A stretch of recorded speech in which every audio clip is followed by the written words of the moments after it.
What does the Bible say? My people are dying for lack of knowledge. I like the Afrikaans translation. I know you won't understand it, but it sounds so nice. It says, my volk gaan ten gronde aan 'n gebrek aan kennis. Doesn't that sound nice? Somebody said Afrikaans is not a language, it's a throat disease.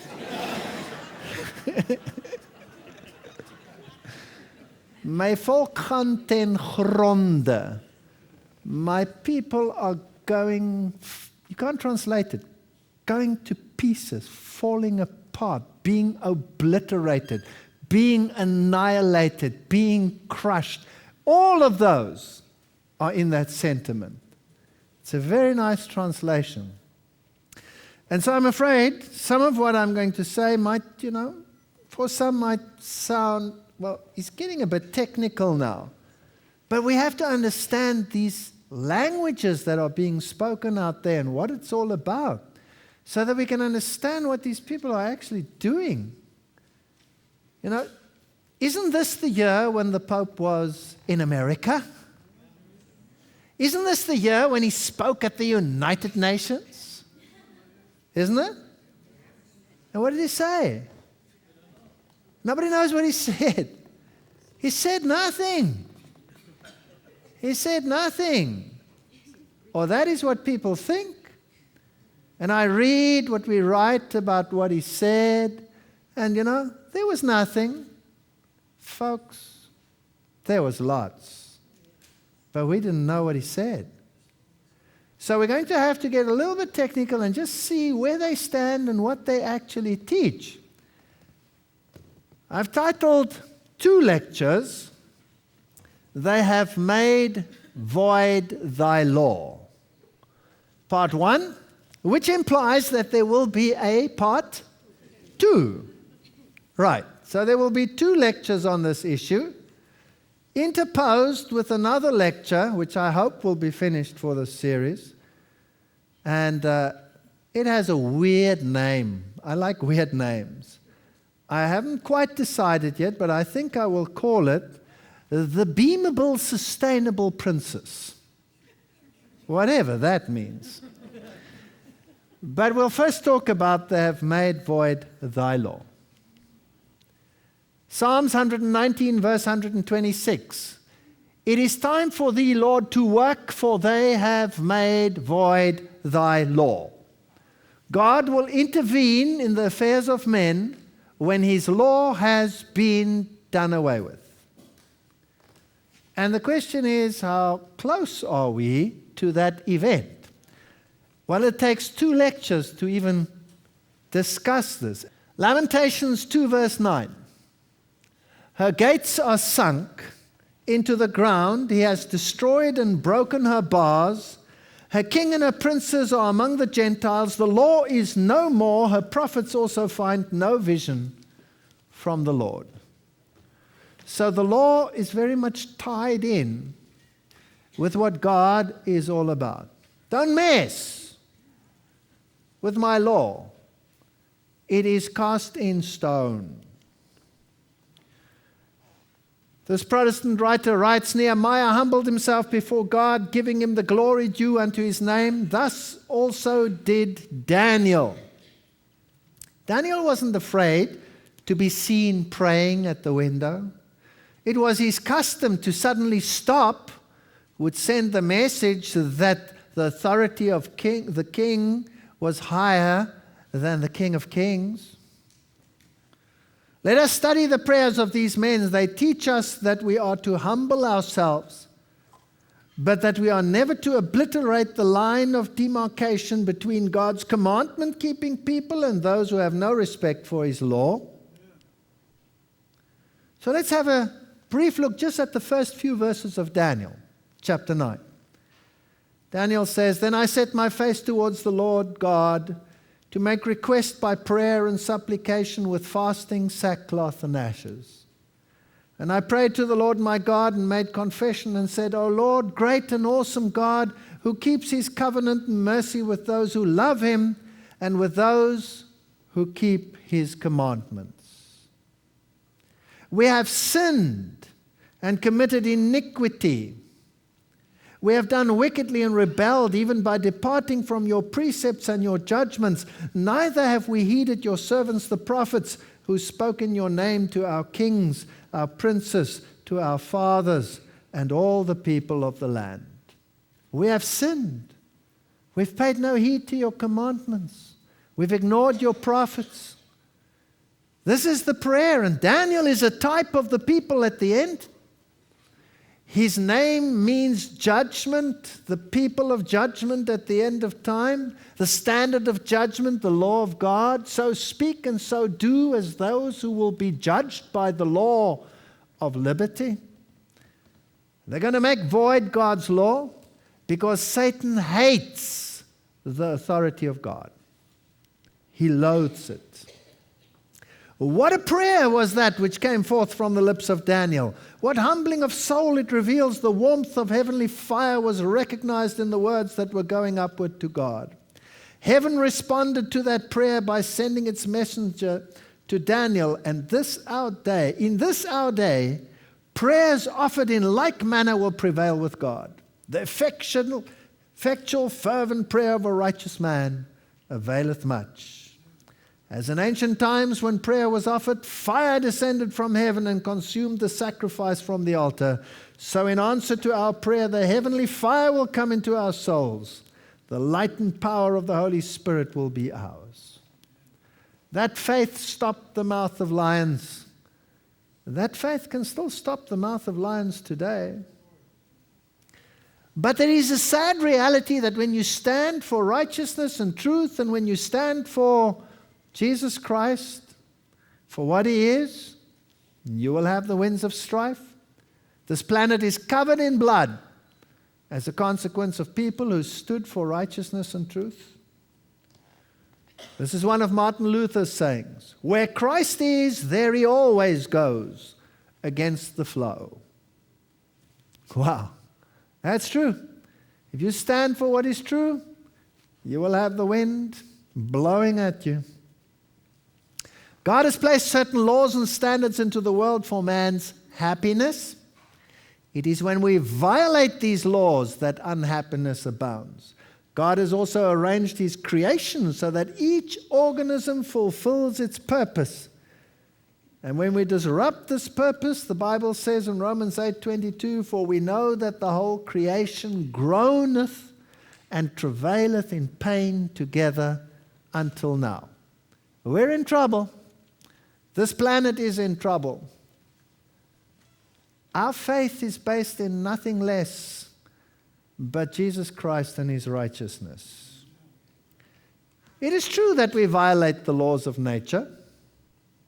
Revelation 11:18 says, and the nations were angry, and they watch, and thy wrath is come, and the time of the dead, that they should be judged, and that thou shouldst give reward unto thy servants the prophets, and to the saints, and them that fear thy name, small and great, and shouldst destroy them which destroy the earth. Now, this is not only in terms of the physical environment, pollution. We hear a lot about that these days, don't we? Oh, the planet is in a terrible state, and it is. But the Bible says the planet will wear out like an old garment. And is this hype that we are hearing in the world today, is it part of a plan, or what is going on there? We'll be talking about that in the next lecture. I want to talk about how we violate God's order. And I know that there will be some sensitive toes here in the midst of this audience and in the world. And it is not my idea to play the patriarch or the know-it-all. But God has a certain order of things. Genesis 1 verse 28 says, and God blessed them, and God said unto them, be fruitful and multiply, and replenish the earth and subdue it, and have dominion over the fish of the sea, and over the fowl of the air, and over everything living thing that moves upon the earth. Who has dominion over the planet?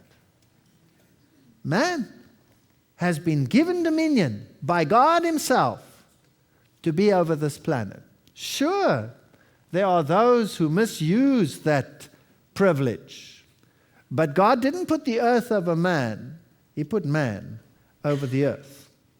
Now, if you go to the Gaia hypothesis, according to John Verne, James Lovelock formulated the Gaia hypothesis, which today is known as the worship of the earth, and it propagates holism, and that perverts and inverts Genesis 1. And we will see that the devil has succeeded in perverting and inverting and eradicating every single aspect of God's order, including his law of 10 commandments. We violate the role distribution. Genesis 1:27, so God created man in his own image. In the image of God created he him, male and female created he them. And ladies, he created Adam first. I'm sorry.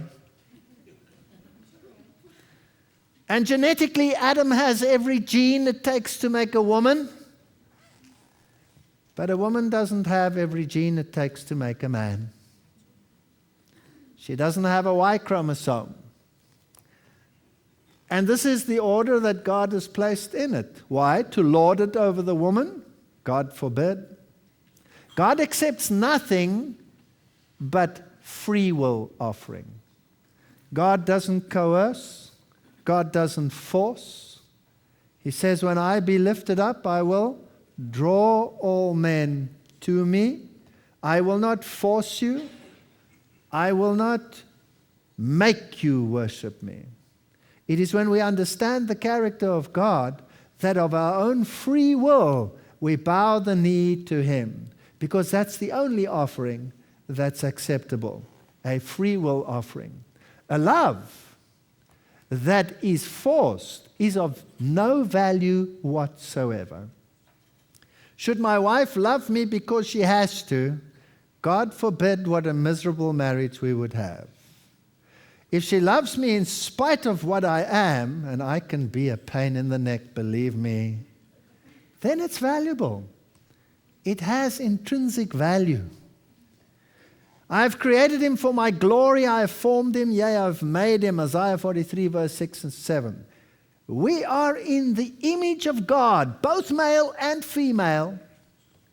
And don't you mess with the image of God. Genesis 3:16, something terrible happened. Unto the woman he said, I will greatly multiply thy sorrow and thy conception. In sorrow thou shalt bring forth children, and thy desire shall be to thy husband, and he shall rule over thee. Ooh. And unto Adam he said, because thou hast hearkened unto the voice of thy wife, and hast eaten of the tree of which I commanded thee, saying, thou shalt not eat of it. Cursed is the ground for thy sake. In sorrow shalt thou eat of it all the days of thy life. And life has been a misery ever since. And men believe that they must lord it over the women until the women rebel and lord it over the man. Isn't this what we have in the world today? And we don't understand this order, and what a miserable sentence. And we equate it with childbirth. Childbirth is a momentary thing, even if it is a few hours. Even if it is 21 hours, even if it's 24 hours. But what is that compared to this new life that's in your hand that you can cuddle and raise to the glory of God? Nothing. This has nothing to do with childbirth. This has nothing to do with conception and the pain thereof. This has to do with mindset. In sorrow shalt thou bring forth children. This has to do with training the mind of a child. And with the rebellious spirit, every mother knows how much prayer it takes to raise a child to the glory of God these days. And what the dangers are. They are incredible. So the woman has been endowed with the task of raising children to the glory of God. And she will be doing this with sorrow, with many, many tears. And her desire will be for her husband. Why? Thou hast hearkened unto the voice of thy wife, and hast eaten of the tree of which I commanded thee, saying, Thou shalt not eat of it. Cursed is the ground for thy sake. In sorrow shalt thou eat of it all the days of thy life. By the sweat of thy brow, thorns and thistles it will produce. That's what the Bible says. Thorns and thistles it will bring forth to thee, and thou shalt eat the herb of the field. In the sweat of thy face shalt thou eat bread till you return unto the ground, for out of it wast thou taken, for dust thou art, and unto dust thou shalt return. Death sentence. We will all die.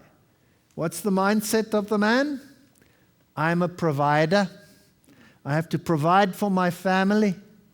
So the mindset is, I must go and work by the sweat of her brow. So now all of a sudden, where they were together, now they are separated. How many women say to the husband when he comes home at night and the kids have been difficult, "We're never there to help me. Where were you when the kids did this, and this?" The desire is for him to be there and help with this task, but he's off. He's working. His mindset is to provide. You take that mindset away from the man and you force him into another mold. He can do it. You take this mindset of nurturing away from the woman and give her another task. She can do it. There's no question about it. She can do everything a man can do, and she can probably do it better. She can multitask. The man can only monotask. This is about a mindset. And this is the mindset of the woman. And that's why children cling to the skirt rather than to the pants. And even religious people understand that. That's why they create this goddess image. That's why they create a Mary image. Because we tend to want to run to the mother. My son. I always get into trouble because I always get his age wrong, because I don't know, for some terrible reason it changes every year. He's about 23, I think, maybe. Am I going to get clobbered? 24. Okay, I'm in trouble again. 24. And he'll phone to this day. And he'll say, "Can I speak to Mom?" And I say, "What's the problem?" Can I speak to Mom? And then I'll give Mom the phone, and then he'll say, "Mom, I've got problems with my car." What am I supposed to? I could kill him. Why would he do a thing like that? I mean, surely he should ask me what to do with his car, right? No, he asks, "Can I speak to Mom?" This is the mindset. Mothers are nurturing. Mothers are the ones who do these things well. But today we turn it upside down and we force the opposite mindsets on the people. And that is why suicides are increasing exponentially. And as we take the role away and shift it, so we become obsolete in our mindset, and very often men can't handle it. Men are committing suicide at a rate such as never before. If you take industrialized nations where there is this turnaround, like in Japan, it's just unbelievable. And the husband shall rule over you. Well, history shows that men have been unreasonable, but that's not what God meant. Matthew 20, verse 25 says, "But Jesus called them unto him and said, Ye know that the princes of the Gentiles exercise dominion over them, and they are great, those that are great exercise authority upon them, but it shall not be so amongst you, but whoever shall be great amongst you, let him be your minister." Wow. Husbands, love your wives, even as Christ loved the church. Wives, obey your husband. Is that blind obedience? God forbid that should be blind obedience. The two are equal partners. Christ never forced, never coerced anyone. I'm totally free. How many marriages have absolute freedom? Very few. Either one or the other is often in bondage to the other. And as long as it stays like that, the marriage is, in inverted commas, happy. But tug at the chain, and all hell breaks loose. Isn't that so? As Christians, we need to give freedom like Christ gives freedom. So we are inverting the role distribution in the world today, and the breadwinner today, the one who is out by the sweat of the brow, is often the woman and not the man. I'm not talking about single parents. You have no choice. You can do it all. In the Humanist magazine, its author Ryan Eisler says, talking about equal rights, it is absurd to say that one is a humanist but not a feminist. Feminism is the last evolutionary development of humanism. Feminism is humanism on its most advanced level. We have to be feminists. Humanism then is really based on feminism, evolution, atheism, and communism. Wow. Where is this leading to? Here is the Rural Development Institute. These are the official governmental organizations. And they say women represent over 50% of the world's population and provide 60 to 80% of the world's agricultural labor, yet some research indicates that they own less than 5% of the world's land. Assets and income in the hands of women results in higher caloric intake and better nutrition for the household than when in the hands of men. Good grief! In other words, if the house is in my name, we eat worse than when it's in her name. Have you ever had such rubbish in all your life? But this is the indoctrination that is taking place, so now we need a shift. Instead of doing things together, we now have to shift it from the one to the other. All we are doing is changing poles. We're getting nothing right. And then you can read about this. Women's property rights increase women's status and bargaining power within the household, secure land rights, provide women. Here is an incentive, a mode of action to turn things on its head. Here is the United Nations Interagency Network. Women hold the key to reaching developmental goals. Megiddo efforts to meet international development goals must focus on empowering women. I have nothing against empowering women. There's nothing worse than treading on any one of the two sexes. But to change it completely around and to have dominance of the one over the other is wrong. And to turn it around and have the other dominant over the previous is just as wrong.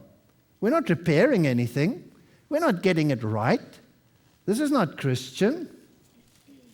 And here you have the UN service, and this is Secretary General Asha Rose Megiddo, and she's writing, efforts to meet, this is 2008, efforts to meet international development goals must focus on empowering women.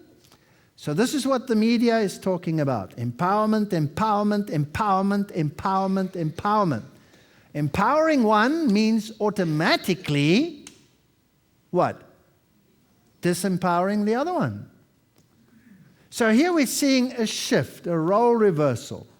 Empowering women is not just an end in itself, it is a prerequisite for reaching all the Millennium Development Goals.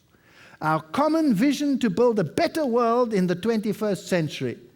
So the vision is to turn it on its head. That's not an improvement.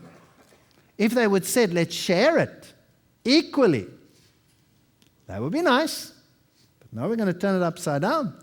To achieve this was crucial to promote affirmative action, human rights protection, leadership training, apprenticeship programs for young women, women's manifesto of political priorities, all of these issues. And you have all these mega organizations coming into play in the world to achieve these goals. And then you have these interesting developments, recovering and reclaiming ancient ways to heal our lives, the sacred circle, which is coming into religion in a mega way in the world, is self-supporting sisterhood of like-minded women dedicated to reclaiming the goddess and committed to healing of our lives. So we have to come back into contact with this goddess motion. Luciferus is the feminine gender of Lucifer. When the women heal, the earth heals. We gather together in the spirit of love and trust to share our recovery, discovery, and empowerment. Our primary purpose is to provide unity and support to all sisters who are reclaiming ancient ways to heal from the insanity of sleeping humanity and the unconscious, insidious ways of patriarchy. You see where we're going? We're just turning it on its head. And we're going back to the worship of the earth. We come together to share our personal stories, identify common problems and solutions, pass on the many benefits gained by honoring a goddess-centered spirituality. We don't even know what we're doing. And all of the ancient ways and all of the pagan ways are becoming vogue and coming into the vocabulary of mankind. And we have all of these clubs where men and women just don't connect anymore. I speak to my sons and I say, I think like a male. Sorry, but it's just part of my Y chromosome problem. And I say, that's a nice girl. No, Dad, I can't ask her. She has to ask me. Huh? I just don't get it. I'm old-fashioned. But the world is upside down. Or haven't you noticed that the world is upside down? Have you noticed it? So we're not only inverting the role distribution and keeping the separation while we do that, we also violate God's law. Wow. Isaiah 24 verse 5, the earth also is defiled under the inhabitants thereof, because they have transgressed the laws, changed the ordinance, broken the everlasting covenant. Would we go so far as to not only attack role distribution, but actually attack God's law, His authority? Well, the Bible says that the little horn power, Daniel 7 verse 25, would think to change times and laws. He would actually do it. The Reformers identified this power as who? As the Roman papacy. Did you change God's law? The Pope says the Pope has power to change times, to abrogate laws, and to dispense with all things, even the precepts of Christ. This is their own writing. We can change God's law. The Roman Decretalia say he can pronounce sentences and judgments in contradictions to the rights of nations, to the law of God and man. He can free himself from the commands of the apostles, he being their superior, and from the rules of the Old Testament. What arrogance! What arrogance! The Pope's will stands for, and now we have to be very careful how we read these statements. Every word is loaded. Every word, every action that goes up for people to see has a message. And we have to figure out the message if we want to understand how Satan is setting up his kingdom. The Pope's will stands for, what is that word? Reason. He can dispense above the law and of wrong make right by correcting and changing laws. Pope Nicholas, quoted in Facts for the Times. I want you to file the word reason. 2 Thessalonians 2 verse 3, let no man deceive you by any means, for that day shall not come except there come a falling away first, and that man of sin be revealed, the son of perdition. Sin, what is it? Who opposes and exalts himself above all that is called God or that is worshipped, so that he as God sitteth in the temple of God, showing himself that he is God. So here is another God on earth who will take the power unto himself to negate that which God has said and change it for something else. The man of sin. What's the definition of sin? 1 John 3 verse 4, whoever committeth sin transgresses also the law, for sin is transgression of the law. So the man of sin must have a problem with God's law. Right? By definition, he must have a problem. Well, let's see what Roman Catholicism has done with God's law. But that's not it alone. We have to understand why he did it. And how does it affect me? And how does it affect you? Well, I'm going to compare the Bible, and I'm using the King James Version here, with the Roman Catholic Catechism, the current one. Catechism, Articles 2052 to 2557, regarding the law of God.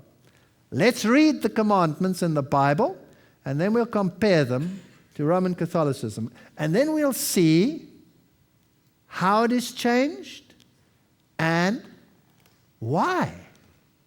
Because it's going to be based on what? Reason. Good word. Well, the first commandment says, I am the Lord thy God, which have brought thee out of the land of Egypt, and out of the house of bondage. Thou shalt have no other gods before me. The Roman Catholic Catechism says, I am the Lord your God. You shall have no strange gods before me. Well, what's gone? That's gone. Which have brought thee out of the land of Egypt, out of the house of bondage. If you want to be a universal ruler, and you want to unite all religious systems, then a law based on reason cannot accommodate a very specific reference to the deity that you're referring to. Are you with me? So to say, which have brought thee out of the land of Egypt, out of the house of bondage, is very specifically the God that the Jews worship. So that excludes the other deities. So it is politically inconvenient to have this very specific reference. So let's remove it and only say, I am the Lord thy God, thou shalt have no other gods before me. So then you solve that problem.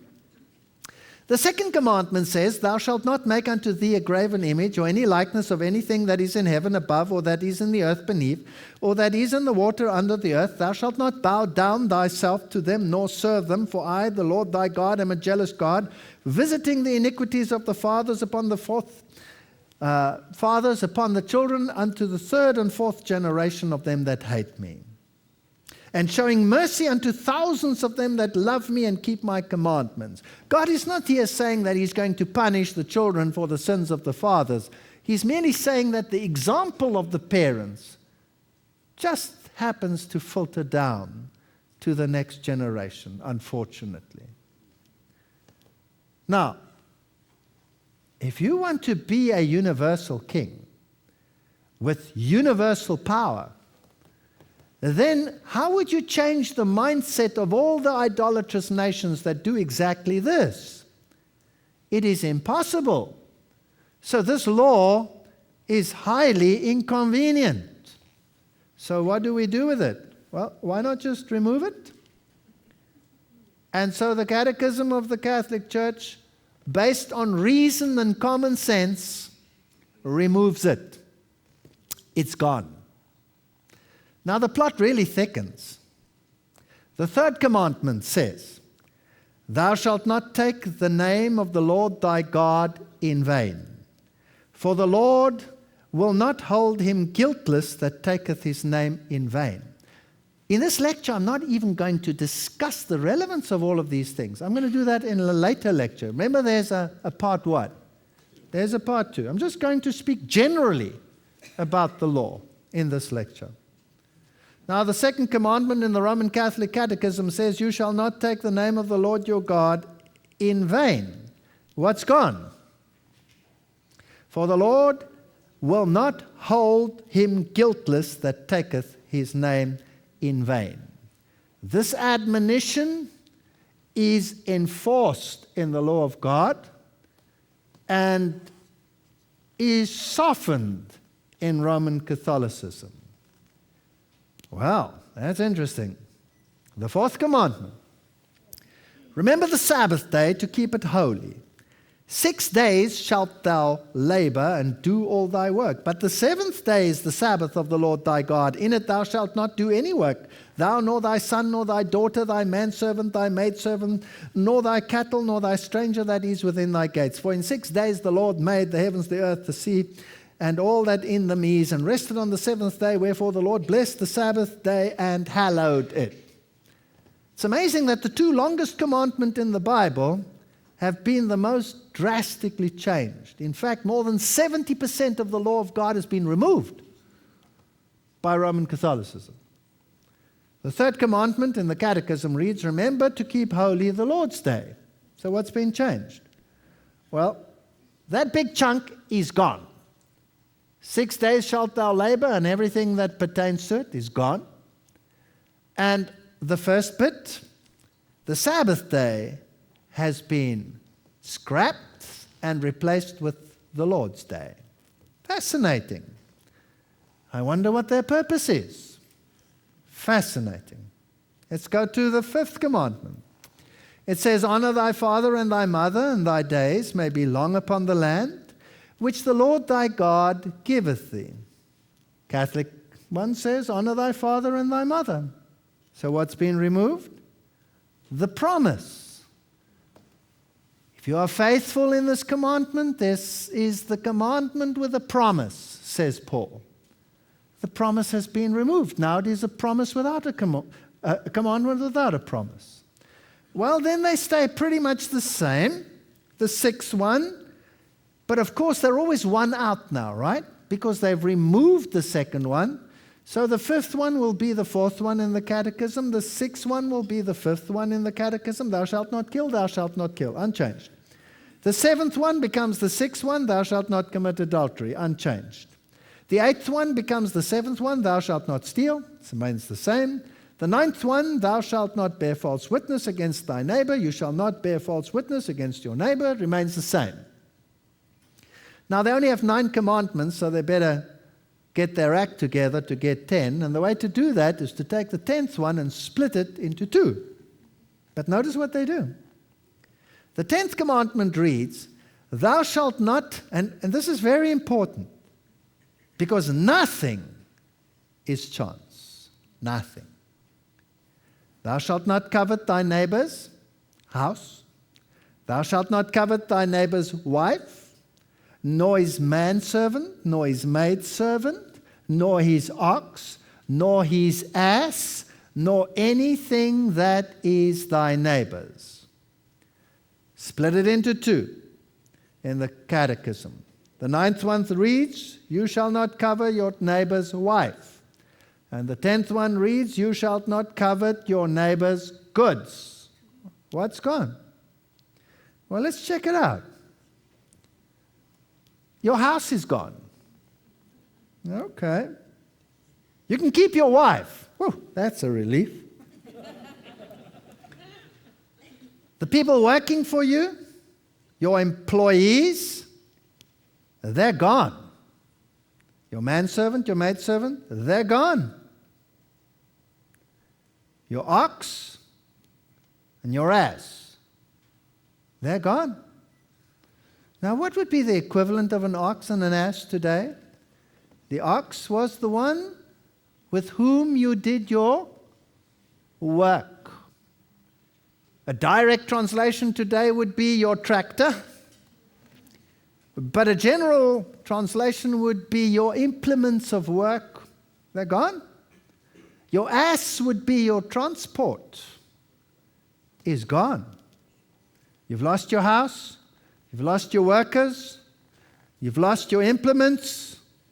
And you've lost your mode of transport. Wow. Interesting. Very interesting. Now let's go to the next step. I'm not going to repeat my previous lecture series. If you want to have more details on what happened in the French Revolution, then go and look at the DVD called Revolutions, Tyrants and Wars in my previous one. Human rights versus the law of God. The great philosophers of the French Revolution, the Voltaires and all of these, and the great instigators, the planners, the Weishaupts, What were they? And who were they? They were all Jesuits. They were Jesuits. And they are the think tank behind the French Revolution. And after the French Revolution, the first Declaration of Human Rights was presented to mankind. And the effrontery of all things is they put it on 2 tablets of stone. That's like saying it's going to take the place of the 10 Commandments. And then they put a fasciae, a bundle of rods tied together with a spear through it in the middle. And then they had their little serpent with a tail in its mouth, Ouroboros. When I switch on my new computer, I have to look at Ouroboros every single day, going ying, ying, ying, ying around there. I don't care. I'm using it to do Lord's work. And there is the triangle, the all-seeing eye of Lucifer. And today we have human rights, human rights, human rights, human rights. But 10 Commandments, 10 Commandments, 10 Commandments. Nope. We have something else. So here is the original Human Rights Declaration. Let's read Pius the 11th citation. Under fascism, property owners may keep their property titles and deeds, but the use of their property is, as Leo the 13th wrote, common. Fascism is a form of socialism that retains the forms and trappings of capitalism, but not its substance. Under fascism, property titles and deeds are intact, but the institution of private property has disappeared. Government regulations and mandates have replaced it. For this distinction between legal ownership and actual use, the fascists owe a debt to the Roman Church state. Okay, so you may have your property, you may have your title, you may pay your governmental fees on whatever you own, but it's not yours. In fact, the car that you drive has a disc on it normally which says that you have paid your taxes. The car is yours by lease on loan. You can either lease it directly or you could pay it all in a lump sum, but it's still on lease. It's not yours. And neither is your house. It's under a social mortgage. So the French Revolution has these 10 commandments over here with this bundle of rods, the fasciae, and then if you look at the top of the spear, you have this funny little hat, which is the Phrygian hat, which is the hat of the French Revolution. Now, some of this is in greater detail in my previous lectures, and I'm not going to repeat them. But if you want to know the origin of the hat, then you will have to go to the god Mithra, and Mithraism is the heart of Roman Catholicism. Roman Catholicism is Mithraism. It is Persian sun worship. It is not Christianity. And there is the Persian sun god Mithra, who is the one who killed the bull with these all unclean animals helping him to do it. And there his little hat, his Phrygian hat. So you put this little symbol in there, and everybody thinks, what a cute little hat. No, you are honoring Mithra by wearing it. And then liberty leading. They took liberty, and they took this woman, this prostitute, they brought her in tremendous fanfare to Notre Dame, to the cathedral, enthroned her as the goddess of reason. We're back to the word reason. The Pope's will stands for reason. Now we've seen that he's changed the 10 Commandments, and there is a reasonable reason for changing them. And now we have replaced the authority of God within the church by a reasonable action, and we bow to the goddess. We've seen in the inversion of Genesis 1 that the goddess was also made prominent. And women are deified to the form of a goddess. This is all very interesting theology. Actually, it's a Luciferian theology, but we'll get there. So here the French enthroned her as the goddess of reason, and if you will note, there was the blazing sun emblem of the god Mithra above her head, the venerable day of the sun. Now, 1948 to 1998. This was the great acceptance of this principle on a universal scale. And it's called the Universal Declaration of Human Rights, adopted and proclaimed by General Assembly Resolution 217A-3 of 10 December 1948. Here we have human rights as the basis for human morality enshrined in universal governance. On December 1948, the General Assembly of the United Nations adopted and proclaimed the Universal Declaration of Human Rights, the full text of which appears in the following pages, blah, blah, blah. This is their own webpage, the UN webpage. So human rights is today international morality. This year, 2008, Pope Benedict waves to the United Nations General Assembly, April 18, 2008, at the United Nations in New York. The Pope reminded all UN member states of their duty to protect their people from grave and sustained human rights violations. Oh, the Pope has become the champion of human rights. Remember, his Jesuits instituted it in the first place. Fascinating. It was the most televised thing that has happened. And the red carpet was rolled out. Can you see it over there? And heaven forbid that a piece of dust should pollute the holy feet of the Holy Father. So let's vacuum it before he arrives. What an affair. There he arrives at the United Nations. Everything is prepared. The Secretary General, Ban Ki-moon, and the Pope seen together waving to the crowds as they move towards his great speech. And the newspapers flash it out. Pope addresses global audience at the UN. Pontiff says, human rights the key to solving many of the world's problems. He's the head of a so-called Christian church. Shouldn't he champion God's law? No, he's championing human rights. New York, Pope Benedict XVI told diplomats at the United Nations on Friday that respect for human rights was the key to solving many of the world's problems.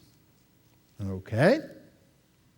The Pontiff addressed the UN General Assembly on his first papal trip to the US, said the organization's work is vital, but he raised concerns that power is concentrated in just a handful of nations. Oh, he's always championing the underdog. Multilateral consensus, he said, speaking in French, continues to be in crisis because it's still subordinate to the decision of a small number. Broadening his base. Let's look at another news. Pope touts human rights at UN, denounces go-it-alone superpower strategies for global problems.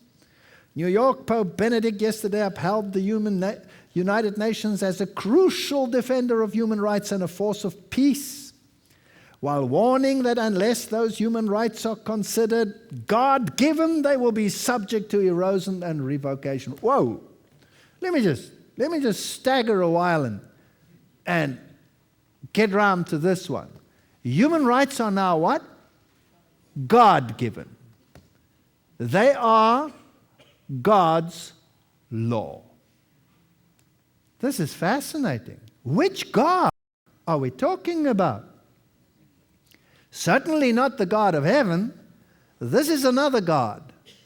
And these laws are God-given. Well, let's continue. They will be subject to erosion or revocation. They are God-given. Nobody may take them away. They're standing in stone. In one of the most anticipated stops on his US tour, Pope Benedict told the UN General Assembly that the rights encoded in the UN Universal Declaration of Human Rights apply to everyone, by virtue of the common origin of the person who remains the high point of God's creative design for the world and for history. Sounds marvelous. The man's making a great speech, but wow, what's he saying? Pope pitches green at the UN. Pope Benedict highlighted his recent environmental campaign, so he's now a green pope. Actually, he looks like a white pope, but never mind. And then he says something fascinating. He says the forms of life on earth must not only guarantee a rational use of technology and science, but must also rediscover the authentic image of creation. The Pope argued that environmental protection is a moral obligation. Okay, human rights is God's law, and protecting the environment, this is the new agenda, is now a moral obligation. Now let's go further. This is the Pittsburgh Post-Gazette, reporting another part of the speech. He says, these human rights, they are based on the natural law inscribed on human hearts and present in different cultures and civilizations. Okay, now we have a cross-cultural law, and it's based on, what did he say? What is his buzzword? Natural law. Now, you know, most people wouldn't even notice what he's saying. They would say, well, that sounds very nice. They are based on natural law, inscribed on the human hearts and present in different cultures and civilizations. His 6-day visit was in response to an invitation, blah, blah, blah, as Pope Paul said, And then he says, human rights, the Pope said, are the key to world peace and security. So now we're learning something more. It's God's law. It's based on natural law. Well, let's look up natural law. We'd like to know what he said. Wikipedia, I know it's not the best source, but you can check it everywhere, and I'll give you lots of other sources which are very, very, very, very relevant.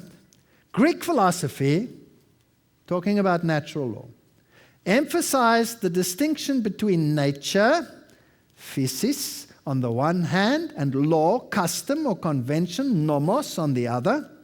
What the law commanded varied from place to place, but what was by nature should be the same everywhere. A law of nature would therefore have to have the flavor more of a paradox than something which obviously existed. Aristotle is often said to be the father of natural law. So natural law theology is based on reason and is universal. Whereas God's law is very specific, it's not universal, and therefore God's law will have to be changed, although it's written in stone and may not be changed. The man of sin would change God's law and replace it with another God's law, human rights, and it's based on natural law. Well, what are you saying? Contemporary Catholic understanding, the Roman Catholic Church holds the view of natural law set forth by Thomas Aquinas, particularly in his Summa Theologica. So now we're getting technical. Did the Pope say nothing, or did he say everything? Let's have a look at the Chronicle of Higher Education, Roman Catholic source. Chronicle Review, The Intellectual Advantage of a Roman Catholic Education by Alan Wolfe. He's a Jewish professor at Boston College from the issue dated May 31, 2002. Among Catholic intellectuals, as well as some who are not Catholic, the most important inheritance is the natural law tradition. Wow. Now a Roman Catholic Jewish professor is saying the most important inheritance is natural law. So now it's not just a word. Now it's something important. I better know what it means. Which is premised on the idea that there are certain truths in the world that remain true irrespective of whether the laws and conventions of any particular society adhere to them. At its worst, belief in natural law can lead to ideological rigidity and inflexible humanity. But at its best, respect for natural law gives one the self-confidence that makes possible the passion and curiosity that fuel intellectual inquiry. So, this sounds magnificent. Natural law, in short, inoculates us against postmodernism. Catholics are likely to hold that the truth of God's existence must mean the truth of man's reason, arts, beauty, morality, universality. Now, where does this come from? Where does this stuff come from? Here is Professor of Moral Theology, St. Patrick's Seminary, California. He writes a book, Reason Informed by Faith. Reason informed by faith. And he writes, natural law is central to Roman Catholic theology. The advantage of using natural law is that the Church shows great respect for human goodness and trusts the human capacity to know and choose what is right. Ooh, are you beginning to see something here? The Bible says, of our own selves we can do nothing. The Bible says the whole head is sick. Only in Christ can we be elevated. Thomas Aquinas said, no. No, we might be fallen physically, but our reason is unfallen. And because our reason is unfallen, we can make decisions equal to those of God's law. By reason, we can actually change things. So Roman Catholicism teaches that man is fallen, but his reason is unfallen. Especially the reason of those who are supposed to reason for those who cannot reason because they think that those others, the goyim, are too stupid to reason. So natural law says that the one who rules by divine right is the one who makes the decisions. The advantage of using natural law is that the Church shows great respect for human goodness and trusts the human capacity to know and choose what is right. Also, by means of appealing to natural law, the Church can address its discussion and claim for the rightness or wrongness of particular actions to all persons of goodwill, not just to those who share its religious convictions. Are you getting me now? So I must change God's law, so it becomes a universal law. Then I replace it with human rights, and then I say anybody who does not go along with that has not got goodwill. And a person without goodwill shouldn't deserve to be around. The magisterium has appealed to natural law as the basis for its teachings pertaining to a just society, sexual behavior, medical practice, human life, religious freedom, the relationship between morality and civil law. So how much of your life will be controlled by natural law? All of it? All of it. In any case, the development of natural law tradition amongst Christian thinkers is due not so much to the Scripture as to the influence of Greek philosophy and Roman law. Wow. The beast was like unto a leopard. And the leopard beast represented who? Greece. This is Greek philosophy. This is the superior philosophy of the elect elite over the goyim,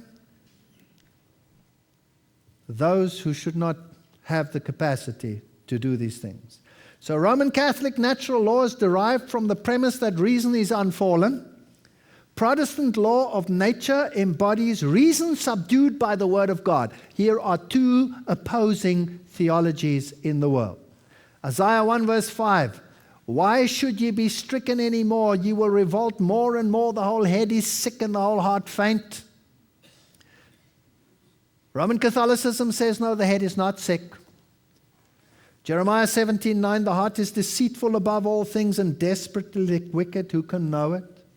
Romans 7:18, for I know that in me, that is in my flesh, dwelleth, what does Paul say? No good thing, for to will is present with me, but how to perform that which is good I find not. Rome says no. I can correct and change God's law. I can correct what the apostles wrote. I am their superior. What arrogance. John 15:5, I am the vine, you are the branches. He that abideth in me and I in him, the same bringeth forth much fruit. For without me you can do nothing. That's Christianity. Romanism is paganism. If reason is unfallen, then we can save ourselves by reason. Moreover, natural law also requires the sacrifice of individualism to collectivism. You have to knuckle under to the reason of the reasoning power. Otherwise, you are not a good citizen. So when the Pope said human rights are based on natural law, did he say nothing or did he say everything? He said everything. He said everything. The Jesuit Murray writes, natural law regards the community as given equally with the person. Man is regarded as a member of an order given by God and subject to the order that makes the order an order. There is therefore just a right way, but no rights, and right is decided by Rome. Now that's fascinating. Under natural law, I become a number, and I cannot rise above the wish and the will and the thought pattern of the community. If I should dare to pop my head above that and think as an individual, that head has to be lopped off. Are we seeing more and more control of that nature and that decision-making capacity is being taken away from man, yes or no? Here's the address of His Holiness Benedict to the participants of the plenary session of the Congregation for Doctrine and Faith. And it's called Dignitatis Humanae. Informing their consciences, the faithful must pay careful attention to the sacred and certain teachings of the Church. For the Catholic Church is, by the will of Christ, the teacher of truth. It is her duty to proclaim and teach with authority the truth which is Christ, and at the same time to declare and confirm by her authority the principles of the moral order which spring from human nature itself. Wow! The principles of the moral order spring from human nature. I thought the principles of the moral nature come from God and His law. Here we've turned something upside down. This is extremely dangerous. And the Church will decide what you must believe. Pope Benedict XVI addressed the University of Roma. What did he say? 2008. The Pope is first of all the Bishop of Rome, and as such, in virtue of apostolic succession from the Apostle Peter, he has episcopal authority in regard to the entire Catholic Church. The word bishop, episkopos, which in its immediate meaning refers to supervision, already in the New Testament was fused together with the biblical concept of shepherd. I am your supervisor, I am your shepherd. You will do what I say. This is the Pope speaking, not me. I'm just reading it. He's the one who, from an elevated point of observation, I'm so glad I have someone on an elevated point of observation who can decide for me what is right and wrong. What would I do without it? Surveys the whole landscape, making sure to keep the flock together and on the right path. This description of the bishop's role directs the view, first of all, to within the community of believers, but this community that the bishop cares for, as large or small as it may be, lives in the world. Its conditions, its journey, its example, its words inevitably influence the rest of the human community in its entirety. Thus the Pope, precisely as the shepherd of his community, has increasingly become a voice of the ethical reasoning of humanity. We have another God on earth. He will decide what is right and wrong, and you had better listen. The Pope speaks as the representative of a believing community in which throughout the centuries of its existence, a specific life wisdom has matured. I like this. So his life's wisdom has matured in the church. He speaks as the representative of a community that holds within itself a treasure of ethical understanding and experience, which is important for all of humanity. In this sense, he speaks as the representative of a form of ethical reasoning. Good grief. Insofar as the reasonable mechanisms are concerned, he notes that the issue cannot be reduced to a mere struggle for who gets more votes, but must include a process of argumentation that is responsive to truth. wahrheitssensibles Argumentationsverfahren. Good grief. I've just said it in English as well. And then he relates it to Thomas Aquinas, observed a special place in history for highlighting the autonomy of philosophy as well as that of the law. He equates, well, it goes on and on and on. This is fascinating stuff. So here is a morality that has developed in the church, and its pinnacle and power lies in the Pope. Martin Luther, this is a Reformation series. He talks about Schriftenprinzip, which is Bible principle, what is written in the word principle. So Luther's word principle was the axiom of Protestantism, just as the Roman churches say Führerprinzip, leadership principle, was the axiom of Catholicism. So here we have two opposing religions. The one says, I am the Führer, I am the leader, I am the one who will decide what is moral and what is right. And on the other one, you have the Schriftenprinzip, the word-based principle. The Bible is the standard of morality. We have a choice to make, people. Luther wrote, we should learn to separate spiritual and temporal power from each other as far as the heaven and the earth. For the Pope has greatly obscured this matter and has mixed the two powers. I love the Reformers. Phew! Someone's still thinking. This Reformation writer says the very beginning of the great apostasy was in seeking to supplement the authority of God by that of the church. Rome began by enjoining what God had not forbidden, and she ended by forbidding what God had explicitly enjoined. That's well put. Martin Luther says, if you do not contend with your whole heart against the impious government of the Pope, you cannot be saved. Whoever takes delight in the religion and worship of popery will be eternally lost in the world to come. If you rejected popery, you must expect to incur every kind of danger, even to lose your lives, but it is far better to be exposed to such perils in the world than to keep silence. So long as I live, I will denounce to my brethren the sore and the plague of Babylon, for fear that many who are with us should fall back like the rest into the bottomless pit. Wow. The gloves are off. Martin Luther, talking about the Schriftenprinzip, the Bible, a word-based principle. He says, putting aside all human writings, we should spend all the more persistent labor on the Holy Scriptures alone. Or tell me, if you can, who is the final judge when statements of the fathers contradict themselves? In this event, the judgment of Scripture must decide the issue, which cannot be done if we do not give Scripture the first place. So that it is in itself the most certain, most easily understood, most plain, is its own interpreter, approving, judging, and illuminating all the statements of all men. Therefore, nothing except the divine words are to be the first principles for Christians.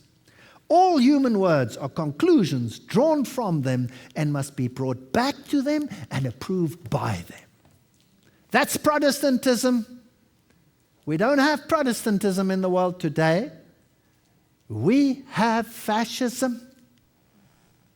John W. Robbins writes, magnificent book, if you want to read it, it's called Ecclesiastical Megalomania. He writes, each man should be required to give an account of the deed he had done on earth, and therefore each man had the right to read the Bible for himself.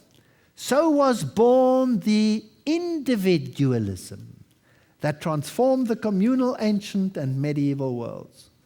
Individualism, standing before God as the author of your deeds and being judged by the mirror of God's law. Thomas Ehrenzeller, director of World Federists, asserts, a growing number of people are sponsoring a backlash against the wave of religious fundamental fanaticism. The right course to take is that which will lead to a new world of unity and world law. We want another law. We want a universal law, and that cannot be the Bible law. It has to be another law. The Humanist Manifesto too boasts, we deplore the division of mankind on nationalistic grounds. We have reached a turning point in human history where the best option to transcend the limits of national sovereignty and to move towards the building of the world community. We must lose our individualism. We must become immersed in globalism. We, the members of the United Nations, solemnly proclaim our united determination to work urgently for the establishment of a new economic international order. That's the UN Monthly Chronicle. A new international order? Do you think that this crisis at the moment could have something to do with that? Do you think it's possible that your house, which Protestantism always guaranteed, that your possessions and all of these things are now under threat? A complete change in the world's financial and economic order is imperative, Benjamin Cream, spokesman for Mithraic. The land and that which it produces belongs to humanity as a whole, and the time must come when the basic needs, foodstuffs, etc., are equitably distributed by a central economic council. We're moving in a very interesting direction. Blair launches Veith Foundation. Hardly had he escaped from his prime ministerial role, former Prime Minister Tony Blair launched a Veith Foundation to tackle global poverty, challenge conflict, and unite the world's religions. On the basis of what? On the basis of Christ? Impossible. Impossible. So the new agenda has something else in mind. Tony Blair converts to Catholicism at service in Westminster. Is he setting a precedent? Is he setting a precedent? Tony Blair has converted to Roman Catholicism, the former Prime Minister's official spokesman confirmed today. Mr. Blair and Mrs. Blair, here they are with the Pope. And what a beautiful handshake. I like that handshake. It's very, very interesting. I like it. No, it's very interesting. BBC. The next one to take over from him is Mr. Brown. Brown reveals global moral vision. Gordon Brown has been setting out his vision for a global society governed by shared moral sense. We are not moral strangers, but there are shared moral sense common to all of us. Here he's speaking to none other than the religious assembly of the church. And the Prime Minister urged nations and religions to act together to solve problems, and he addressed the General Assembly of the Church of Scotland. We need a shared morality. Fascinating. The Bible says they have made void thy law, and it's time for God to act. Telegraph, George W. Bush meets Pope, but claims he might convert to Catholicism. Oh, not another one. Is he going to do it? The whole world is becoming Catholic. What a nice discussion these people are having. And what is the battle that he fought for us? Well, let's see. Condoleezza, can you help us? Jacobinism. What was that?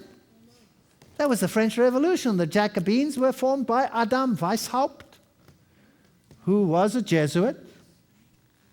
Secretary of State Condoleezza Rice used the February 8th speech in Paris to extol the Bush's administration global democratic revolution, which he says continues the work of the 18th century French Revolution. Okay. The French Revolution replaced God's morality with another morality. The Pope comes to New York and he says, this morality, human rights, is God-given. Did he say that? It's based on reason. I'm just recapping for you. It's based on natural law. I hope you are beginning to see everything that you ever were slowly disappearing in the sand. Can you see it? Now, what is this French Revolution that you are continuing? And who are you using in order to further your actions? Well, obviously, his military power. Here is the Department of the Army, United States of America. Oh, what is that funny little hat doing on the emblem of the armed forces of the United States of America? Is he completing what the French Revolution began, yes or no? I want to tell you tonight that what began there is the all-out war against the God of heaven. It is the dethroning action of the sovereignty of God to be replaced by the sovereignty of another God. And it's going to be universal, and nobody can stand in its way. And if you dare, you will have that little Phrygian hat come down on you like a ton of bricks. Now, let's go to the Papal Documents. Pius, writing in 1931, declared that rerum novarum, however, stood out in this, that it laid down for all mankind unerring rules for right solutions of the difficult problems of human solidarity, called the social question. Thank you, Pope Pius. You are telling us that the encyclical Rerum Novarum will tell us what the right solutions for mankind are. Now, John the 23rd, in his Mater et Magistra, wrote, by far the most notable evidence of the social teaching and action which the Church has set forth through the century undoubtedly is the very distinguished encyclical letter Rerum Novarum. I want to know what that document says, because it's going to tell me what the right solutions for my moral choices are. Isn't that what they're saying? So I'm going to bore you with Rerum Novarum. I know I did it in a previous lecture as well. I only touched on it. I'm going to do it in a little bit more detail, because whether you like it or not, this is you and me that is being categorized and put into a package which might suit the papacy, but I wonder whether it will suit you or me. May God help us with this new morality. Here is the greatest encyclical, and I want to tell you now, this is universal law. Rerum Novarum encyclical. To our venerable brethren, the patriarchs, blah, blah, blah. I've only taken parts of it, so I'm not going to bore you with the whole thing. For every man has by nature the right to possess property as his own. That's Article 6 in Rerum Novarum. By what? Please note their wording is always very carefully chosen. By what? Nature. Hence man not only should possess the fruits of the earth, but also the very soil, inasmuch as from the produce of the earth he has to lay by provision for the future. Man's needs do not die out, but forever recur. Although satisfied today, they demand fresh supplies for tomorrow. Nature, accordingly, must have given to man a source that is stable and remaining always with him, from which he might look to draw continual supplies. Now, this is written a long time ago, but it is the economic thought of the Roman Catholic Church, as the popes have said. Isn't that sustainable development? Have you heard the word sustainable development? Wow. So don't miss my lecture on the the beamable sustainable princes. Article 10 says, as effects follow their course, so it is just and right that the results of labor should belong to those who have bestowed their labor. So if somebody has built a car for you, who does that car belong to? It is common. It is not yours. It's common. That's why the ox and the ass are removed from the Ten Commandments. With reason, I've highlighted that word, then the common opinion of mankind, little affected by the few dissensions who have contended for the opposite view, has found in the careful study of nature and in the laws of nature, natural law, the foundation for the division of property. Here is the Pope. He said at the UN, human rights are based on what law? Natural law. We approach the subject with confidence, and then they use the capital us and we. They're God. They're God. They're going to decide for you what you must believe. Article 22, it is lawful, says St. Thomas Aquinas, for a man to hold private property, and it is also necessary for the carrying on of human existence.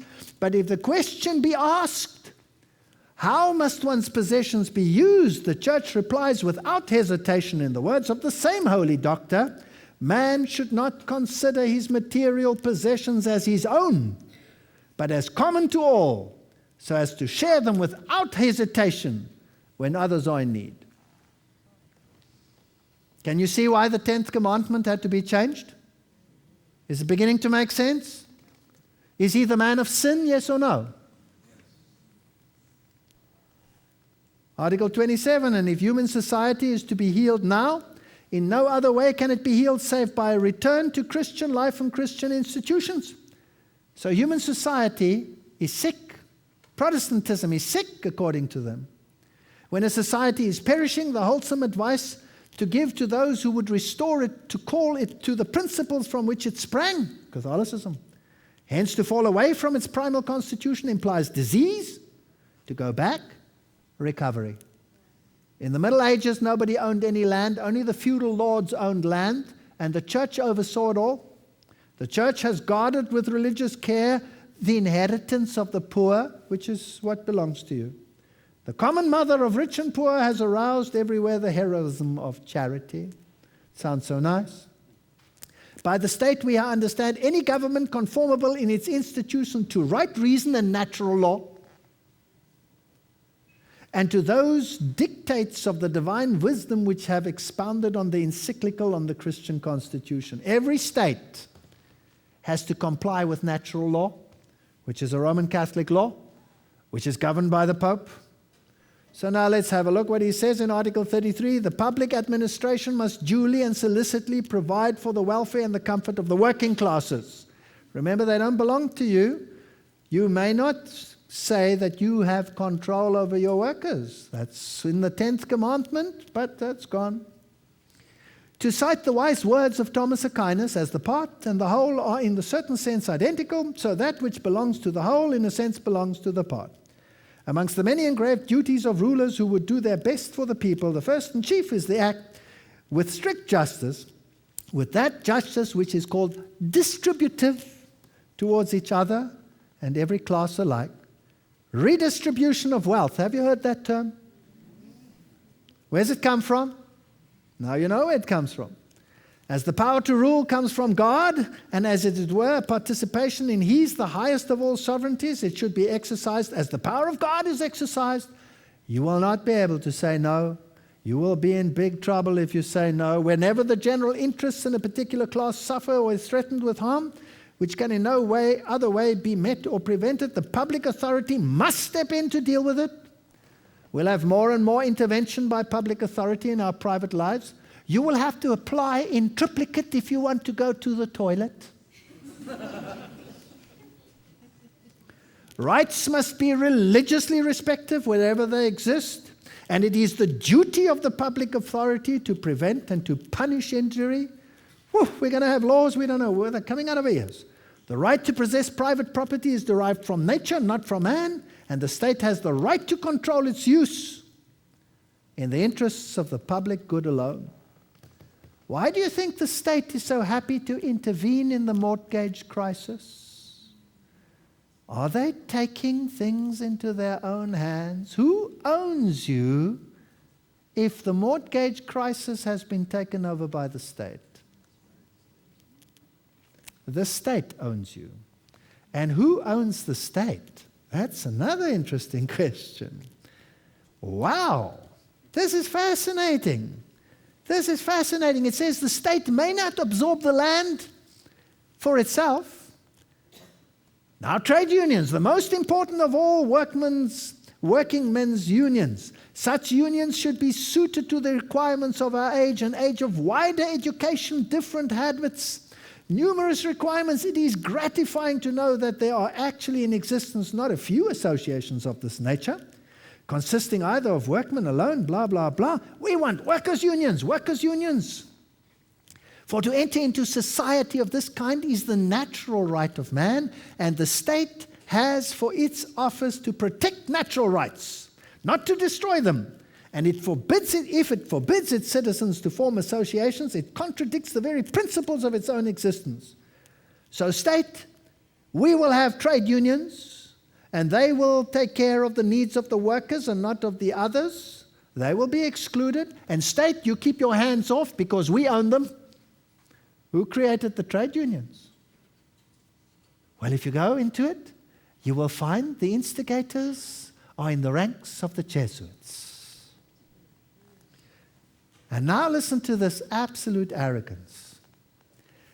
And here we are reminded of the confraternities, societies, and religious orders which have arisen by the church's authority and the piety of Christian men. The annals of every nation, down to our own day, bear witness to what they have accomplished for the human race. It is indisputable that on the grounds of reason alone, such associations, being perfectly blameless, in their object, possess the sanction of the law of nature. So these Christian orders, they are based on the law of nature. State, you will leave them alone. You will not interfere in the affairs of the church. You will leave your fingers off. We are the boss. In their religious aspect, they claim a right to be responsible to the church alone. The rulers of the state, accordingly, have no right over them, nor can they claim any share in their control. On the contrary, it is the duty of the state to respect and cherish them, and if need be, to defend them from attack. Wow. Wow. Let the working men be urged to lead to the worship of God, to the earnest practice of religion, and amongst other things, to the keeping holy of Sunday and holy days. Who proclaims these holy days? The church.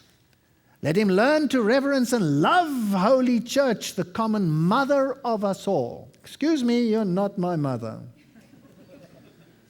From this follows the obligation of the cessation from work and labor on Sundays and certain holy days. So here we have workers' rights instituted in Rerum Novarum, and it carries on and on and on. And the state has no right to interfere, and the property belongs to the church. The state only has distributive rights, not ownership rights. Gets fascinating. Pope Leo, in regard to the church, her cooperation will never be found lacking. And then it goes on and on and on, and here is the encyclical. You own nothing, the church owns everything, everybody is subject to it. What the papacy has realized is that by constantly enlarging the rights of man, to use the Vatican's own phrase, it can offer ever more new moral arguments for enlarging the size, scope, and power of government. Gaudium et Spes, one of its encyclicals, one of the major documents issued by the Second Vatican Council, is typical of the many pronouncements of the church states. Interesting. The following is a long, though incomplete, list of man's rights as they have appeared in the various papal encyclicals since 1891. These are some of the new rights that require intervention by government in all aspects of society and economy. This is the Roman Catholic Church writing. Let me take a breath. Right to freely found unions. Right to culture, right to immigrate, right to food, right to clothing, right to rest, right to medical care, right to wage, right to life, right to environment, safe environment, right to personal security of workers, right to family life, right to private property, common use of goods, right to common use of goods immediately after the right to work, right to pension, right to insurance, right to association, right to security, bodily integrity, right to found a family, right to education, employment, reputation, respect, appropriate information, protection of privacy, right to freedom, professional training, equality education, blah, blah, blah, blah, blah, blah, blah, blah, on and on and on. Now, if you have all those rights, how much government intervention must there be to secure those rights? Absolute control. That is why you cannot hire and fire. You cannot make a decision in terms of your business. You cannot even decide whom to employ. Do you know that it is against the law for a specific church to employ only members of that church? Which might mean that if you are a Christian, you might have to employ a Muslim preacher very soon. I mean, this is getting ridiculous. The complex circumstances of our day make it necessary for public authority to intervene more and more often in social, economic, and cultural matters. Already in 1874, the British Prime Minister Gladstone stated, note his words, "Individual servitude, however abject, will not satisfy the Latin Church. The state must also be a slave." Does that include the United States of America? Does that include Canada? Does that include South Africa? In 1904 and 1905, a non-Catholic German socialist, Max Weber, published an essay in which he spoke about Protestant ethics. And he said those countries whose economies had grown most rapidly were Protestant, and those whose economies had lagged behind were Roman Catholic. Felix Rachenfall pointed out 6 ways in which Protestantism had fostered economic growth. Protestantism permitted intellect to be devoted to secular pursuits, not just religious. Protestantism brought education to the masses. Protestantism didn't encourage indolence. Protestantism championed independence and individual responsibility. Protestantism created a higher form of morality, and Protestant separation of church and state. These are the things which were good. In all these respects, Rachfal wrote, Protestantism produced a liberating, stimulating effect upon the economic life, but Catholicism a constrictive and obstructing one. This is a fascinating letter. Dickens wrote it, and he wrote it to Mr. Foster. He says, "In the Simplon at the bridge of St. Maurice, where the Protestant canton ends and the Catholic canton begins, you might separate 2 perfectly distinct and different conditions of humanity by drawing a line with your stick in the dust on the ground. On the Protestant side, neatness, cheerfulness, industry, education, continued aspiration of the better things. On the Catholic side, dirt, disease, ignorance, squalor, misery. I have so constantly observed the like of this, I first came abroad, that I have a sad misgiving that the religion of Ireland lies at the root of all its sorrows. According to canon law, the control of the property of the Roman state belongs to the Pope, its supreme emperor. He controls all property. The Roman Catholic doctrine of private property is echoed in the communist slogan, from each according to his ability, to each according to his need. And if you think about it, that was the Lyndon Johnson watchword. Human rights are more important than property rights. It was the creed of Lyndon Johnson's society. We shall take from the haves and give to the have-nots who need it so much. It's in fascism, Nazism, liberation theology, interventionism, and socialism. This is what we have in the world today. I want to take you back in the Bible. I want to take you to 1 Kings chapter 21. There's the story of Ahab, Naboth, and his vineyard, and Jezebel. And the location, Jezreel. Ahab represents, in typology, the kings of the world. And he looks out the window, and Naboth's vineyard looks glorious. But he can't get it, because it belongs to Naboth. Because God's law says, you shall not covet thy neighbor's house. You shall not covet thy neighbor's wife.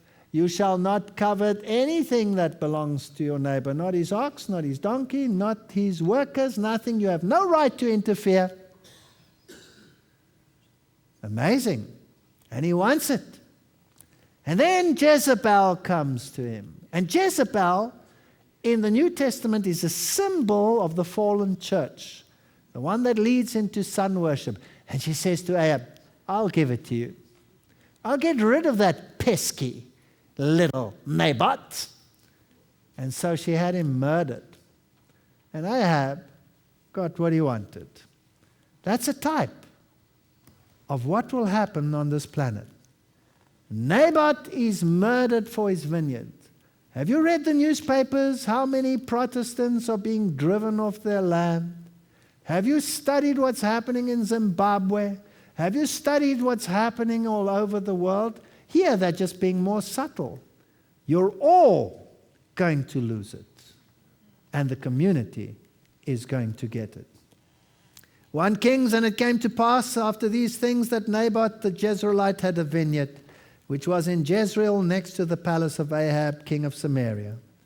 So Ahab spoke to Nahab, said, "Give me your vineyard that I may have it for a vegetable garden, because it is next to my house. And I will give you a vineyard better than it. Or if it seems good to you, I will give you its worth in money." But Naboth said to Ahab, "The Lord forbid that I should give the inheritance of my fathers to you." And he went to his house sullen. Oh, what an interesting story. Well, I told you the story. "I will give you the vineyard of Naboth the Jezreelite." And it came to pass when Jezebel heard that Naboth was stoned and was dead, that Jezebel said to Ahab, "Arise, take possession of the vineyard of Naboth the Jezreelite, which he refused to give thee for money, for Naboth is not alive but dead." Protestantism gave liberties to the world. Arise, Protestantism is dead. Take the vineyard. For where your treasure is, there your heart be also. Set your affections on things above and not things on the earth. I have learnt in my country, where we feel this thing every single day, where people are being murdered by the thousands, driven off lands, I have learned to accept it's not mine. And if they take it, they take it. And if they want my car, they can drive it. If they think they need my television, they can have it. Where your treasure is, there your heart is also. Set your affections on things above and not on things of this earth. And this is my encouragement to you. I'm not like those preachers who say, let's stand up and change it. You cannot change it. We've lost the war.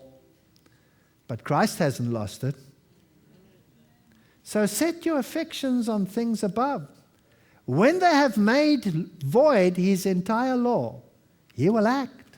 The Bible says so. I believe it. And if our affections are above, then great.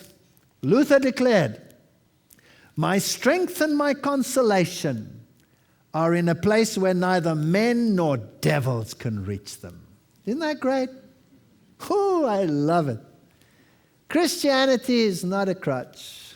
It's a cross. But without it, we have no hope. Our hope is based on nothing less but Jesus and his righteousness. Let's think about what he has prepared for those that love him. And then it won't matter what happens.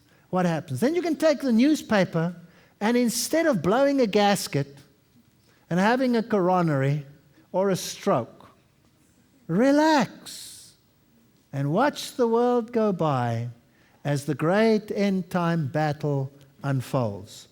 And remember, Jesus is the victor. And he has promised, "I go to prepare a place for you. In my Father's house are many mansions. If it were not so, I would have told you. I go to prepare a place for you, and I will come again to take you so that you may be where I am also." Thank you.